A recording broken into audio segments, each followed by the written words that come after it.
یه جایی این مطلب رو عرض کردم که مردم واقعا نمیدونن که چه اتفاقات هولناکی قراره بیفته تو این آخر از زمان، و الا اینجور راحت تماشا نمی‌کردن.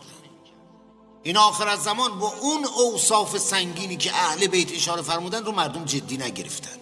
باید بیدار بشن، تماشا نکنن، دست رو دست نذارن، چون نهایت امرش قشنگ نیست، اصلا هم جالب نیست، بسیار سنگین و هلاکت باره. و راحت بگم ماها از پسش بر نمیاییم. لذا مردم باید ورق رو برگردونن، عوض کنن مقدرات رو، تغییر بدن آینده رو. بعد یه سری پیامایی برای دوستانمون اومده بود مبنی بر این که مگه میشه مقدرات رو عوض کرد؟ مگه فیلمه که انتهای فیلم رو عوض کنیم، دست و سناریو ببریم تغییرش بدیم؟ قضای الهی که دست ما نیست که عوضش کنیم. و از این حرفا گفتم چشممون واقعا روشن. پس این همه تأکید به دعا برای فرج، این همه اشارات مکرر تو روایات، فکر کردی برای چیه؟ اهل بیت از پدر و مادر به ما مهربونترن. اهل بیت خیر ما رو میخوان، راضی به این بدبختی ها و مصائبی که میخواد به سرمون بیاد تو آخر زمان نیستن. لذا این سطح از تأکید به دعا برای فرج از حضرات یه بچش هم اینه که مقدرات تغییر کنه و اون بلاها به سر شیعیانشون نیاد. البته که مقدرات قابل تغییره، نه تنها مقدرات جزئی بلکه مقدرات محکم شده الهی هم قابل تغییره. با چه ابزاری؟ دعا، که حضرات فرمودن الدعا یرد القضا ولو ابرم ابراما. هر چقدر هم که محکم شده باشه این قضا و قدر، با دعا قابل تغییره. بله شما میتونی سناریوی آخر از زمان رو دستکاری کنی، حتی جزئیات این فیلم نامه آخر از زمان رو هم میتونی عوض کنی. اللهم عجل فرجه و سهل مخرجه، یعنی با دعات هم تو زمان فرج میتونی تغییر ایجاد کنی، هم تو نوع محقق شدنش که آسون رقم بخوره، همه چی نابود نشه تا یه عده قلیلی برسن به فرج.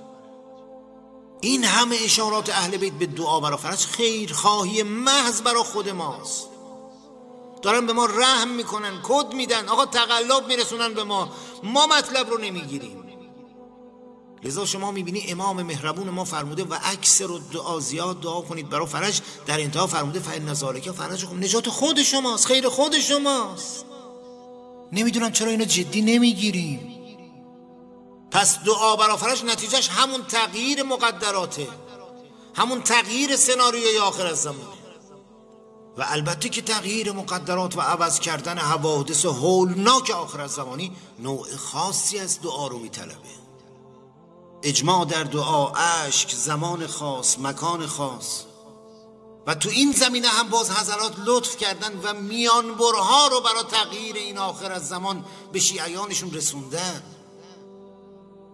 وقتی اشارات مکرر حضرات اهل بیت به دعا برای فرج تحت قبه مقدسه است، داره این کد رو به ما میده که برای تغییر مقدرات سنگین به فوق استثنای عالم، یعنی سید الشهدا علیه السلام، پناه ببر و استفاده کن. چه استثنایی؟ همون استثنایی که پیامبر فرمودن خداوند در عوض شهادت سید الشهدا امتیازاتی به ایشون داد که احدی در این امتیازات شریک نیست. حتی خود پیامبر مخصوص سید الشهداست. چیه این امتیاز؟ و اجابت الدعا تحت قبته. اینجا اون جاییه که شما میتونی مقدرات سنگین رو راحت تر عوض کنی. حالا متوجه میشی که چرا اینقدر حضرات مکرر اشاره میکنن که تحت قبه مقدسه برای فرج دعا کنی.